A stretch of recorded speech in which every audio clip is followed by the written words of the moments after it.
Hello दोस्तों, अभी हम लेकर आए हैं छोटी सी वीडियो को लेकर। आज हम जानेंगे व्हाट्सएप एप्लीकेशन के माध्यम से एक दूसरे को लोकेशन कैसे शेयर करें। सबका मोबाइल में व्हाट्सएप एप्लीकेशन ज़रूर इंस्टॉल किया हुआ है, तो चलिए शुरू से लेकर एंड तक ज़रूर वीडियो को देखें, स्किप ना करें। तो व्हाट्सएप एप्लीकेशन को ओपन करते हैं। जैसे कि आ गया मेरा जो सेव किया हुआ नंबर है, वो जो यहाँ दिखाई देता है, अपना मोबाइल पे अपने हिसाब से देखने को मिलेगा।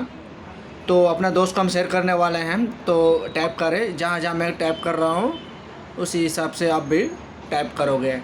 यहाँ जो निशान देख रहे हैं इस पर निशान पे टैप करो, उसको लोकेशन लिखा हुआ रहेगा उस पर टैप करो। यहाँ पे दिख जाएगा इस तरफ इंटरफेस।